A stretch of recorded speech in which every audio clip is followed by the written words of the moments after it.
এই নবীর দিকে যখন আসতে চাইবি, এই নবীর আন্দোলন যখন আপনি মানবেন, তখন নানাবিধ বাধা আসবে, নানাবিধ আমার বন্ধুগণ প্রতিবন্ধকতা আসবে। আমার আপনার জেনে রাখা দরকার, আল্লাহ পাক ডাক দিয়ে বললেন, নবীজি কোন কোরআনুল কারীমকে আমি আল্লাহ আপনার সিরাত গ্রন্থ বানায় দিলাম, এই কোরআনুল কারীম সম্পর্কেও আমি আল্লাহ আপনাকে জানায় দিলাম। মহান রব বলেন সূরাতুজ জুমারের 41 নম্বর আয়াত দ্বারা আল্লাহ জানালেন, ইন্না আনজালনা আলাইকাল কিতাবা লিন্নাসি বিল হক ফামান ইহতাদা ফালিনাফসিহি ওয়া মান দাল্লা ফাইন্নামা ইয়াদিল্লু আলাইহা ওয়া মা আনতা আলাইহিম বিওয়াকিল। আল্লাহ ডাক দিয়ে বলেন, নবীজি যেই কোরআন আপনার উপর নাজিল করলাম, এটা লিন্নাস মানুষদের জন্য, বিল হক সত্যের বিধান আকারে। জোরে কোন কোরআন সত্যের কিতাব না মিথ্যার কিতাব? আরো জোরে বলেন, কোরআন সত্য না মিথ্যা?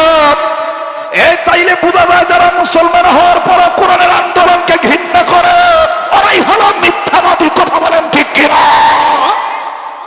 ওরা কি মিথ্যাবাদী? কোরআন হলো সত্য, নবী হলো সত্য, সাহাবায়ে কেরাম রক্ত দিয়েছে দ্বীন কায়েমের জন্য, এটাই সত্য। এটাকে যারা মোল্লা তন্ত্র বলে গালি দেয়, এরা রামনাথ চ্যাটার্জির মুখার্জির দালাল, এরাই সত্য। এই খালের বড় কুত্তাদেরকে লাথি মেরে বঙ্গোপসাগরে ফেলে দেওয়া দরকার।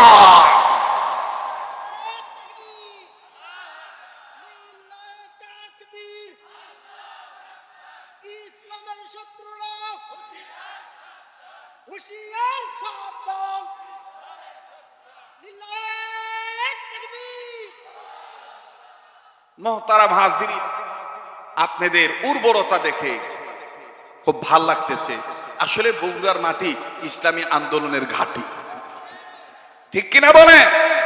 বগুড়ার মাটি আল্লাহওয়ালাদের ঘাঁটি, বগুড়ার মাটি ওলামায়ে কেরামদের ঘাঁটি, ঠিক কিনা? আমার বন্ধুগণ, এই মাটিতে যদি ইসলামী আন্দোলনের কথা না বলতে পারি, আমাদের এই সিরাত সম্মেলন থেকে স্লোগান একটাই হওয়া চাই, কে কোন দল করেন এটা আপনার ব্যক্তিগত ব্যাপার। আগামীতে যখন ভোট দেওয়ার সময় আসবে, সুযোগ যখন পাবই, তখন আমাদের স্লোগান একটাই হওয়া দরকার, এবারে ভোট দেব ভাই সেই মানুষের যে মানুষ পক্ষে থাকে আল কোরআনের। এবারে ভোট দেব ভাই সেই মানুষের যে মানুষ পক্ষে থাকে আল্লাহ হাদিসের। এবারে ভোট দেব ভাই সেই মানুষের যে মানুষ পক্ষে থাকে আল কোরআনের। নারায়ে তাকবীর, নারায়ে তাকবীর। এবারে ভোট দেব ভাই সেই মানুষের যে মানুষ পক্ষে থাকে আল কোরআনে।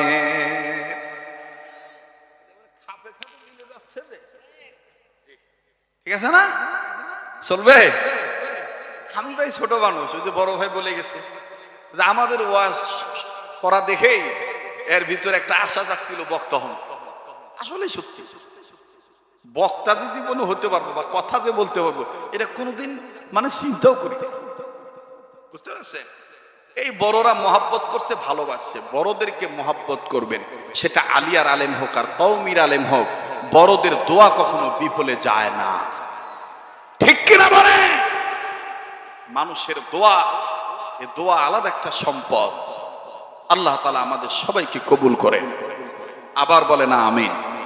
তো ইসলামের পক্ষে আসতে গেলে, বাস্তব সিরাত গ্রন্থ কোরআন মানতে গেলে বাধা আসতেই পারে। এজন্য কি ইসলামী আন্দোলন করা বাদ দেব? জনগণ বাদ দেব? তাইলে যুবকদেরকে লক্ষ্য করে একটা ঘটনা শুনে, এটা অনেকে শুনছেন অথবা নাও শুনতে পারেন। আমার ভাইরা, মক্কায় বিল পাস হয়ে গেল, এই মোহাম্মদ কেমন মানুষ, মোহাম্মদের কাছে আসলে মোহাম্মদের কালেমার দাওয়াত দিতে হয় না, দেখলেই কালেমা পড়ে মুসলমান হয়ে যায়। অতএব সিআইডি লাগাতো, মোহাম্মদকে দেখায় দেয় কে কে, ওদেরকে আগে ধর। ভাই ভাই কথা না বলি, ওদেরকে আগে একটু দেখায়, ওদের আগে বিচার কর।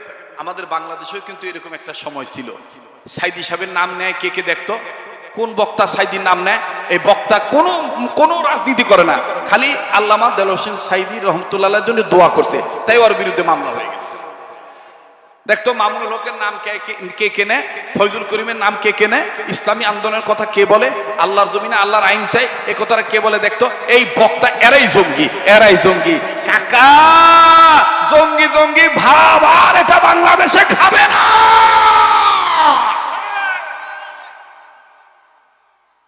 ঠিক কিনা বলে?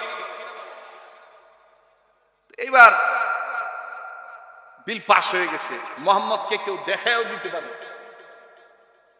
একদিন, 2 দিন, 3 দিন চলে গেল। আমার ভাইরা, আমার বন্ধুরে, কেউ মোহাম্মদ নবী স্থান দেখায় না। যারা তাওয়াফ করে বাজান মোহাম্মদ নবীর গলির কথা কেউ বলে না, কিন্তু ভিনদেশ থেকে বহুদূর থেকে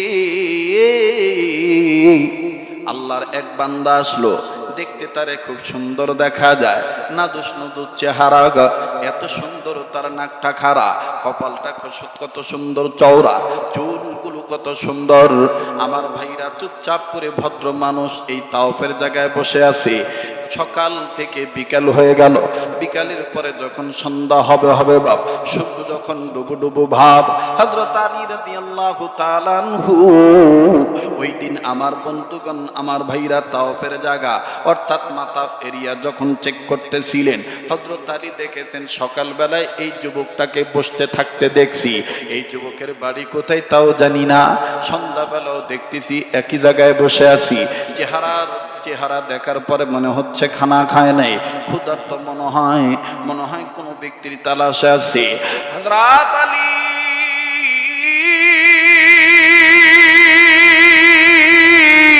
আস্তে করে লোকটার কাছে যাইয়া ডাক দিয়ে বলে, ভাই তোমাকে সকালেও দেখছি এক জায়গায় বসা, বিকাল বেলাও দেখলাম এক জায়গায় বসা, আবার সন্ধ্যা গনিয়ে আসতেছি এখানেও দেখতেছি একই জায়গায় বসা, ভাইজান তুমি মনে হয় কোনো কিছু খাও নাই? বলে না, আমি ঠিকই ধরেছেন, আমি ক্ষুধার্ত, আমি খাইনি। হযরত আলী ডাক দিয়ে বলে, মনে যদি কিছু না নেন আমার দাওয়াত গ্রহণ করেন, আমার বাড়ির মেহমান হইয়া যান। ছেলেটা ডাক দিয়ে বলল, যুবক ডাক দিয়ে বলল, কোনো সমস্যা নাই, আমি আপনার বাড়ির মেহমান হয়ে গেলাম। এবার বাড়িতে নিয়ে যাওয়ার পরে দস্তরখানা যখন বিছিয়ে দেওয়া হলো, খাবার পরিবেশন করা হলো, খানা খাওয়া যখন শেষ হয়ে গেল, হযরত আলী ডাক দিয়ে বলতেছেন, যান আপন জায়গায় চলে যান, আমার মাকসাদ ছিল আপনাকে খাওয়ানো, আপনার মেহমানদারি করানো, যান এখন আপনি যেতে পারেন। এবার আমার বন্ধুগণ যুবক চলে গেলেন। ওই রাত্র যখন আমার বাইরা শেষ হয়ে গেল, হযরত আলী রাদিয়াল্লাহু তাআলা আনহু পরের দিন আবার সন্ধ্যাবেলায় ওই একই জায়গায় যখন হযরত আলী নজর দিলেন, নজর করে দেখতেছেন ওই বালক, ওই যুবক ওই জায়গায় বসে আছেন। হযরত আলী বলে, ব্যাপার কি? গতকালকেও যেখানে বসা ছিল আজকেও দেখতেছি ওখানে বসা আছে, যাই তো দেখি ব্যাপার কি, ঘটনা কি? কাছে যায় আবার ডাক দিয়ে বলে, ভাইয়া গতকালকে খানা খেয়েছিলেন, এরপরে কি আর কোনো খানা খাদ্য আপনার পেটে গিয়েছে? আপনি কি কোনো আহার করতে পেরেছিলেন নাকি না খেয়ে আছেন, ক্ষুধার্ত অবস্থায় আছেন? বলে, হ্যাঁ আমি ক্ষুধার্ত অবস্থায় আছি, আপনি খাওয়াইছেন, এরপরে আর কোনো খানা খাদ্য পাই নেই। বলে, তাইলে আপনি আজকে আমার বাড়ির মেহমান হয়ে যান, আজকে আমার বাড়ির দাওয়াত গ্রহণ করেন। এবার বাজান রে, এই যুবক ডাক দিয়ে বলতেছেন, ও বাড়িওয়ালা, ও দাওয়াত দেনওয়ালা, আমি আপনার পরিচয়টা জানতে চাই, আপনার নাম কি আপনি বলেন না? হযরত আলী ডাক দিয়ে বললেন, আমার নাম আলী। যুবক ডাক দিয়ে বলে, কোন আলী? তুমি কি সেই আলী? তুমি কি ফাতেমার স্বামী? তুমি কি রাসূলুল্লাহর মেয়ের জামাই? হযরত আলী বলে, মুখ দিয়ে কয় না, আতঙ্ক, মানে এখন কথা বলা দেখলেও ঝামেলা। মুসলমান ভাইরা, আমার বন্ধু খুব খেয়াল করবেন। হযরত আলী বলে, হ্যাঁ আমি সেই হযরত আলী। কষ্ট হচ্ছে নাকি আপনার? দোয়া করে দেবো? হ্যাঁ? চলবে? এটা জাগনা হওয়া লাগবে ভাই। আজকের মাহফিল আপনারা বলবেন চলবে চলবে, আজকের মাহফিল না বা আওয়াজ নাই। আজকের মাহফিল কতক্ষণ চলবে? হ্যাঁ। আল্লাহ যতক্ষণ চালায় ইনশা, তবে এত বেশি করব না যাতে আমাদের পরবর্তী আল্লাহর হুকুম ফরজ ইবাদতে ঝামেলা হয়ে যায়। আবার এত কমও করব না যাতে আপনাদের অটো ভাড়া লস হয়ে যায়। দুইটা সামঞ্জস্য রেখে আপনাদেরকে বিদায় দেবো ইনশা। মোহতারাম হাজিরিন, মুসলমান ভাইরা আমার বন্ধু, হযরত আলী যখন বললেন আমি সেই আলী, এবার লোকটি কান্দে, যুবক কান্দে, ডাক দিয়ে বলে আমার কপাল কত ভালো, আমি আলীর বাড়ির মেহমান, নবীর মেয়ের স্বামীর দস্তরখানায় বসবো। এবার হযরত আলী বলতেছে আমার পরিচয় জানলেন, আপনার পরিচয় পরে আমি জানবো, আগে আমি আপনাকে খাওয়ায়া নেই। এবার বাদান নেই, ওই দিনের মতন যখন ওই দিনের ন্যায় দ্বিতীয় দিনও খানা খাওয়ানো হলো। খানার শেষে হযরত আলী ডাক দিয়ে বললেন এখন আপনি চলে যেতে পারেন, তবে চলে যাওয়ার আগে আপনি আমার পরিচয় জানছেন, আপনার পরিচয় একটু একটু বললে আমি খুশি হইতাম। লোকটি ডাক দিয়ে কয় আলী রে, আমার নাম আবু যর গিফারি। বলে তোমার নাম আবু যর গিফারি, কেন এই জায়গায় আসছো? বলে আলী রে, আমার নাম আবু যর গিফারি, তোমাকে আমি একটা কথা জিজ্ঞাসা করব, বলবো অতি তাড়াতাড়ি। এবার হযরত আলী বলে কিসের এত পারাপারি? তোমার নাম আবু যর গিফারি, কি তুমি জিজ্ঞাসা করবা? যাহা বলবো তাড়াতাড়ি। কেন তুমি করতেছো তো পারাপারি? কান লাগান, দেখেন কি ওয়াজ করে আব্দুল খালেক শরীয়তপুরি। আসলে পুরাঞ্চল বাতে পারে, ঠিক না? পুরাঞ্চল বাতে পারে না। মুসলমান ভাইরা আমার, হযরত আলীর হাতটা ধরে দেন, একটু হাতটা ধরে না, হাত ধরলো সব বা আমরা গরিব মানুষ তো, ওনার হাতটা ধরলো, আল্লাহ বড় লোক বানায়, ঠিক আছে না? লক্ষ্মী না হাত ধরছি। তো এইবার হযরত আলীর হাতের সাথে হাত আবু যর গিফারি লাগায় বলে আমার নাম আবু যর গিফারি। বলে আপনি এই জায়গায় কেন 2 দিন ধরে এক জায়গায় বসে আছে? ডাক দিয়ে কয় আলী রে, আমি বহু দূর থেকে এসেছি নবী মুহাম্মদের তালাশি, আমি কেমনে পাবো নবীজি আপনাই, ও গো কামলিওয়ালা, কেমনে পাবো নবীজি আপনাই? বলেন না, আমি কেমনে পাবো নবীজি আপনাই, ও গো কামলিওয়ালা, কেমনে পাবো নবীজি আপনাই? এই কথা যাহা বলছে তাহা হযরত আলী মুখটা সাবধান হচ্ছে, চাপ। এইটা যদি খালি বক্কার নেতারা জানে, তোমাকে মারবে, আমাকে মারবে। তুমি কি জানো না মোহাম্মদ নবী কোথায় আছে? ওনাকে ওনার স্থানটা জিজ্ঞাসা করাটাও অপরাধ। আবু যর গিফারি বলতেছে হ্যাঁ, আমি এসে উপলব্ধি করতে পারলাম, আমি বুঝতে পারলাম, অনুধাবন করতে পারলাম, সব শুনশান অবস্থা, কেউ কোনো কথা কয় না। কয়েকজনকে জিজ্ঞাসা করলাম, সবাই খালি কয় চুপ চুপ চুপ। ওই দেখেন নাই গত গভর্নমেন্টের আমলে আমরা বক্তারা ওয়াজ করার আগেই থানার থেকে প্রশাসন যায় আমাদের সাথে ভাতও খাইতো, আলু খাইতো, গরুর গোস্ত খাইতো, সবই খাইতো। হ্যাঁ, ডাক দেখা হুজুর দেখে শুনে ওয়াজ করি, বোঝেন তো আমরা পড়ার চাকরি করি, কথা বোঝেন নাই? মানে এমন একটা অবস্থা। তো হযরত আলী বলতেছেন যে আবু যর গিফারি বলতেছে কয়েকজনকে জিজ্ঞেস করেছি, সবাই বলছে চুপ, তোমার দান্দা তুমি থাকো, মুহাম্মদ কোথায় থাকে আমরা জানি না। হযরত আলী বলে ওরা জানে কিন্তু বলবে না। কেন? ওরা আবু জাহেল, উতবা, সাইবাকে ভয় পায়। আবু যর গিফারি বলতেছে আলী, তুমিও কি তাদেরকে ভয় করে নবীর জায়গার কথাটা গোপন রাখবা? আমি তো জেনেছি দূর থেকে তুমি আল্লাহ প্রদত্ত ইসলামের জন্য অতুলনীয় একটা সৈনিক, একটা বাঘ।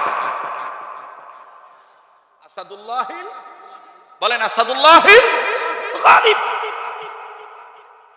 আমি তো জেনেছি, আমি শুনেছি, তুমি কি এরপরও তুমি গোপন করবা? হযরত আলী বলেন আমি গোপন করব না। এবার আবু যর গিফারি ডাক দিয়ে বলে যদি গোপন না করো তাহলে বলো না আমি মুহাম্মদের কাছে যাব কোন দিক দিয়া? হযরত আলী ডাক দিয়ে বলেন আবু যর গিফারি,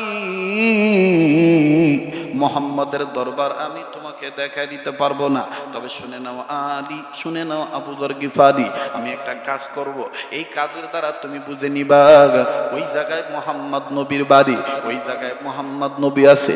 আবু যর গিফারি বলতেছেন বলেন বলেন আপনি কি করবেন? হযরত আলী ডাক দিয়ে বলতেছেন ভাইজান, আমি ঘরের মধ্যে কয়েকটা পাথর আমার হাতের মুঠের মধ্যে নিয়ে নিলাম, তুমি আমার পিছে পিছে যাইবা, আমি তোমার আগে আগে যাব।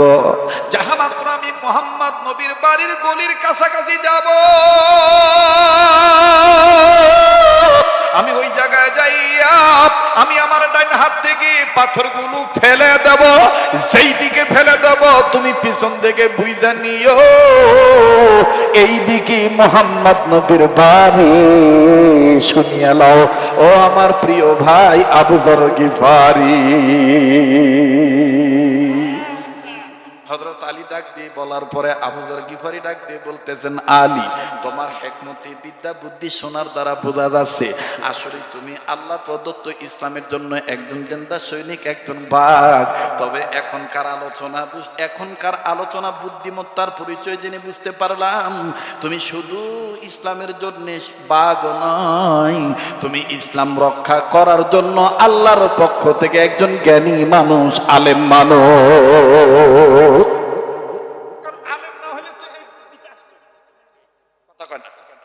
আলেম না হলে বুদ্ধি আসতো, কতক্ষণ আলেম না হলে এই বুদ্ধি আসতো, বুদ্ধি আসতো। আমি ছোটবেলায় একবার নাটোর সিংড়া ইটালি গ্রামে, ওখানে আমরা 4 জন বক্তা, এর মধ্যে মুফতি সৈয়দ নজরুল ইসলাম একজন ছিলেন, তারপরে আমাদের এই মিয়া ভাইও ছিলেন, তারপরে রুহুল আমিন জিহাদি নাটোর নামে, নাটোরের একটা যুক্তিবাদী না, রুহুল আমিন জিহাদি একটা আছে আমাদের ভাই, উনিও ছিলেন, আর আমি ছিলাম। তো ইটালি গ্রামে বয়ান শেষ হয়ে যে বললো না যে একসাথে শুয়েছিলাম, তো শো অবস্থায় আমি তখন বলতেছিলাম মিয়া ভাই আচ্ছা বক্তা হমু কেমন করে, বড় বক্তা। তখন এই বুদ্ধিটা আমাকে কেউ দেন, একমাত্র এই কাহালুর সন্তান আমাকে দিয়েছিল, আজকে আমি প্রকাশ করতেছি। সে আমাকে বলেছিল, এই গেল 3 নাম্বার, 4 নাম্বার আর একটা গ্রুপ আছে, বেদার হইতেছেন নাকি? মানে আমি দাবিদারদের সত্য না মিথ্যা এটা ফুটে তোলার জন্য একটু ডাইনে বামে বলতেছি, কষ্ট হচ্ছে নাকি? একটু কথা বলতে নিষেধ করেন দাদা, কি এখানে কি গল্প করতেছেন নাকি দাদা? একটু কায়দা করে একটু সরে দাঁড়ান, ডিস্টার্ব দিয়েন না, অনেকদিন পর আসছি, একটু মন খুলে কথা বলতে দেন নাকি কয়? এরপরে দেখবেন আর এক গ্রুপ আছে কি কায়দা করে সুর দিয়ে কয়, আমি কেমনে পাবো নবীজি আপনাই ও গো কামলি বহালা, কেমনে পাবো নবীজি আপনাই, আমি কেমনে পাবো নবীজি আপনাই ও গো কামলি বহালা, কেমনে পাবো নবীজি আপনাই আপওয়ালা পাক জাতে পাঠাই দিলেন দুনিয়াতে, আপওয়ালা পাক জাতে পাঠাই দিলেন দুনিয়াতে, নূরের বাতি দিলেন জ্বালায় সোনার মদিনায় গো নবীজি, আমি কেমনে পাবো নবী গো আপনাই ও গো কামলিওয়ালা, কেমনে পাবো নবীজি আপনাই। বললে সব হবে, গুনাহ হবে না, কথা সত্য কিন্তু মতলব খারাপ, এজন্য একটু বলেন না, কথাটা বলেন না। আমি কেমনে পাবো নবীজি আপনাই ও গো কামলিওয়ালা, কেমনে পাবো নবীজি আপনাই। যুবক ভাইরা গলাটা ছাড়ো না, আওয়াজ দাও না, শয়তানকে ভাগাও। আমি কেমনে পাবো নবীজি আপনাই ও গো কামলিওয়ালা, কেমনে পাবো নবীজি আপনাই। মারহাবা ক বাস, আর গ্রুপ না বাড়াই। এই গ্রুপগুলোর কাছে যদি খালি যদি কোন আল্লাহর আইন চাই, সৎ লোকের শাসন চাই, শরীয়তের বিধান আল্লাহর জমিনে কায়েম হোক, তাইলে দেখবেন মুসরা দিবে। মিলাদ পড়বেন বাধা নাই, গজল গাইবেন বাধা নাই, ওয়াজ করবেন বাধা নাই, ইমামতি করবেন বাধা নাই, মাদ্রাসা পড়াবেন বাধা নাই। আমার ভাইরা, কিন্তু যখনই আল্লাহর জমিনে আল্লাহর আইন কায়েম করার জন্য একটু আন্দোলন করবেন, বক্তব্য দিবেন, হাতে পায়ে ধরবেন, গাও শুকাবেন বা গাও ধোয়া মোছা করবেন, তখনই বলবে যে আমি এই দলে নাই। এই কথাটাই কবি নজরুল অনেক দিন আগে আমাদেরকে বলে দিয়ে গেছে। নবীদের কথা শুনে, নবীদের কথা শুনে সবাই কান্দে, কিন্তু নবীর সমাজ গড়ার কাজে যত দ্বন্দ্ব মনে বাজে, কিন্তু নবীর সমাজ গড়ার কাজে যত দ্বন্দ্ব মনে বাজে। বলেন, কিন্তু নবীর সমাজ গড়ার কাজে যত দ্বন্দ্ব মনে বাজে। ঠিক কি না? আমার ভাইরা, এই জন্য বলতে চাই, চোখ দিয়েছেন কে? বলেন কে? জোড়া না বেজোর? হাত কে দিয়েছেন? কয়টা? একটা না দুইটা? জোড়া করে দিয়েছেন কে? পা দিয়েছেন কে? জোড়া করে দিয়েছেন কে? ঠিক আল্লাহ পাকও বলেছেন, আমি কিন্তু একা না। আমার কাছে যদি আসতে চাও, জান্নাতের দরজা যদি তোমার জন্য খুলে নিতে চাও, তাহলে আমার আর একটা জোড়া আছে। ওই জোড়া হইল আমার প্যারে হাবিব নবী মুহাম্মদুর রাসূলুল্লাহ। আল্লাহু আকবার বলে, আল্লাহু আকবার বলে। এই নবীকে যারা মানবে, এই নবীর ইত্তেবা যারা করবে, তাদেরকে ভালোবাসবে কে? জোরে বলেন, তাদেরকে ভালোবাসবে কে? মুসলমান ভাইরা আমার, বন্ধুগণ, আল্লাহ রাব্বুল আমিন ডাক দিয়ে বললেন, নবীজি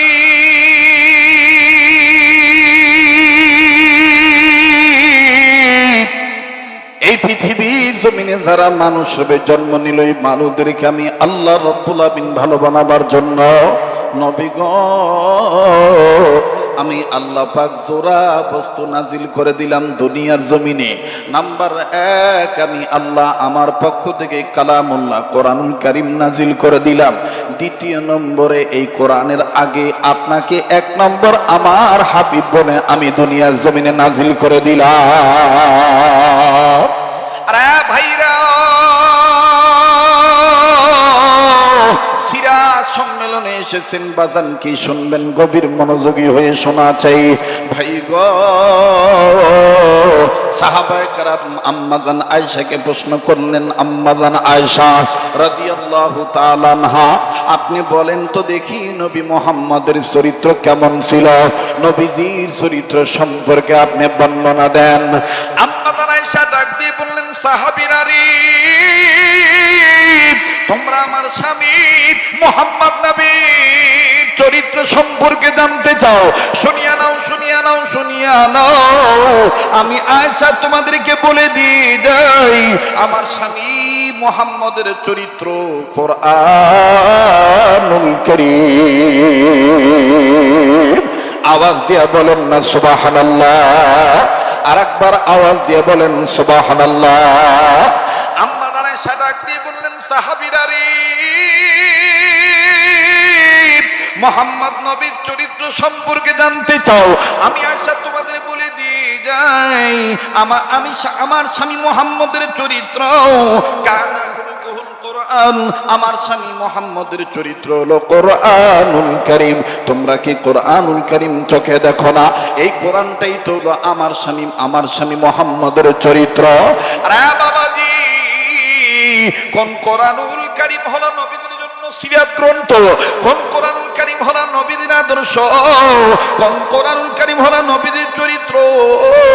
এই কোরআনুল কারীম সম্পর্কে আমার আল্লাহ ডাক দিয়ে বললেন, নবীজি পৃথিবীর জমিনে যারা মানুষ রূপে জন্ম নিল, এই মানুষ যদি আমার কোরআনের দিকে আগায় আসে, আমি আল্লাহর আইনের দিকে যদি ধাবিত হয়, আমার ডাকে যদি তারা সাড়া দেয়, আমি আল্লাহ রব্বুল আলামিন তাদের দুইটা জিনিস পুরস্কার দেব। ওয়াল্লাহু ইয়াদউ ইলাল জান্নাতি ওয়াল মাগফিরাতি বিইজনিহি ওয়া ইউবাইয়িনু আয়াতিহি লিন-নাস।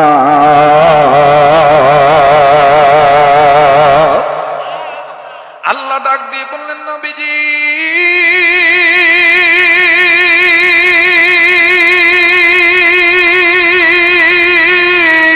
পৃথিবীতে যারা মানুষ রূপে জন্ম নিল, এই মানুষগুলি যদি আমি আল্লাহর আহ্বানে সাড়া দেয়, আমি আল্লাহ রব্বুল আলামিন তাদের দুইটা জিনিস পুরস্কার দেব। নাম্বার 1, আমি আল্লাহ তাদের জীবনের গুনাহগুলি মাফ করে দেব। দ্বিতীয় নম্বরে, আমি আল্লাহ তাদের জান্নাত লেখে ধন্য করে দেব। কাজী আসেন না সিরাত সম্মেলন থেকে স্লোগানটা ঠিক করে নেই, আল্লাহ তোমার জান্নাতে যাব। বলেন আল্লাহ।